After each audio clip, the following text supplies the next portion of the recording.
Page 613, The House on Mango Street. The text analysis will be author's perspective. Perspective is point of view. Just as your own experience influences the way you think about different issues, a writer's personal experience affects the way he or she approaches a topic. When you analyze an author's perspective or point of view, you work to figure out how the writer looks at his or her subject. As you read this excerpt from The House on Mango Street, think about Sandra Cisneros' perspective on the narrator's circumstances. So it looks like she has passed through specific circumstances and she got her point of view.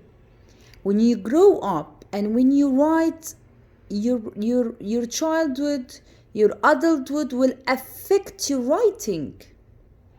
Pay attention to the writer's choice of details in these vignettes. Vignettes is like stories in written stories in literature. Cisneros describes a run-down house in vivid detail. Run-down is collapsed and damaged house. In vivid detail. What do her descriptions of its small windows, crumbling bricks, and tiny yard help emphasize? So when we read more, we understand more. Consider direct statement of the narrator's thoughts and feelings. What kind of person is she?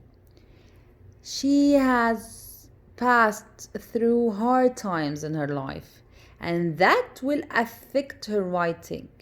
When someone passes hard times in his life, those hard times affect his life, his perspective, to everything, to the writing, to the world. Okay? When you pass through hard times, you will have a different perspective for life. You grow up. You be more responsible. This is perspective. Two of you may go through the same situation. Okay? Like what happens now around the world in the time of Corona. One country, all the countries are facing the same danger, but people are acting differently. Why people are acting differently? Because people have different perspectives, different point of views, different childhood, different adulthood. This affect the way you talk, you write, you act, the way you look at the world. So as you read, consider what these details and statements reveal about Cisneros' ideas, as well as her feelings about what it is like to grow up in a place like the house on Mango Street. That's what we will know in the story.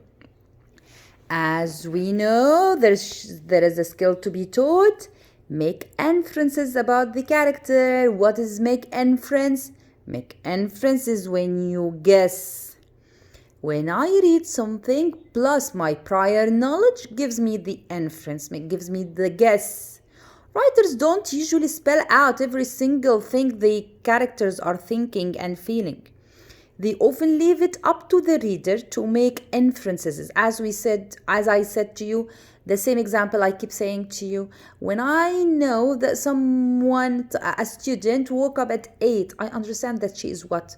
The story says to me that she woke up late at 8, and my prior knowledge says that I have to be school at 7. So I understand. I make an inference that she is late. Another example, today is Mother's Day. Happy Mother's Day to all the mothers.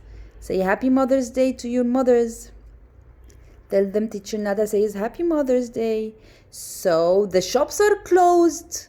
So I can make an inference that no one got a gift for his mom or her mom. Right? No one got a gift for his or her mom. I made this inference blah, because I know that the shops are closed. So I make the inference, I make the guess, you make when you read. Make inferences about what isn't directly stated, nothing stated directly. As you read the following vignette, keep track of significant detail that tell you something about the narrator's background, personality, and feeling. So while we read, we have to understand about the narrator's background, personality, feeling. Those three things, background, personality, feelings. These are underlined here. Then record the inferences you can draw these details. The author, meet the author, he's our author. A woman, she was born in 1954. Sandra, let's pronounce it correctly, Cisneros. Sandra Cisneros, okay? Cisneros. Defining her destiny. Sandra Cisneros grew up in a male-dominated household where her father and 6 brothers were the authority figures. Okay?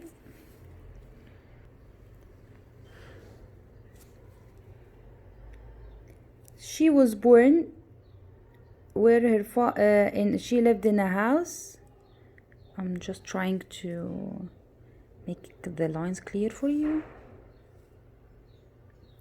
Sandra Cisneros. She's Mexican, that's why I cannot spell the word, her name. Sandra Cisneros grew up in a male-dominated household where their father and 6 brothers were the authority figures, the father and the brothers.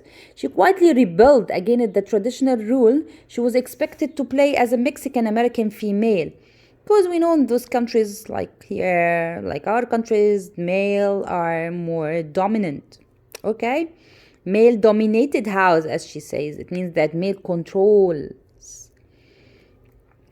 Okay, writing in Mexican-American female, writing in secret until she went away to college.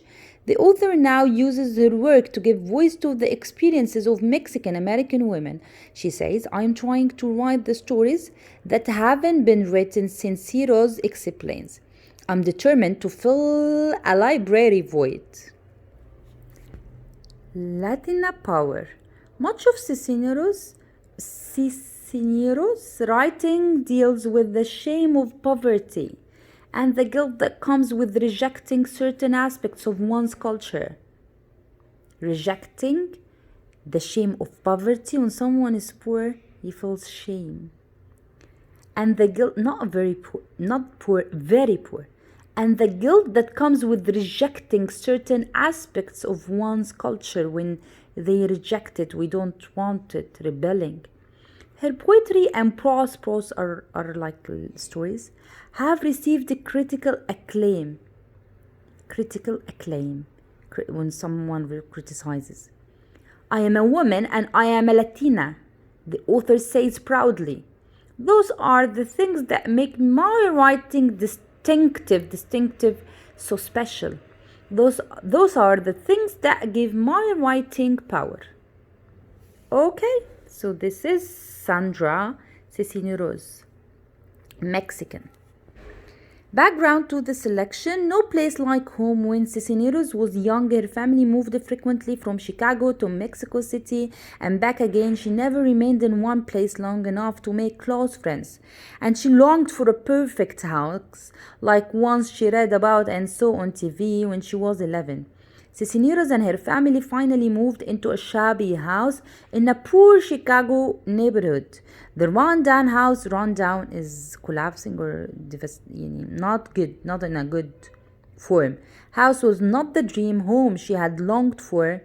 Esperanza Cordero, the narrator of the house on Mango Street, faces similar issues.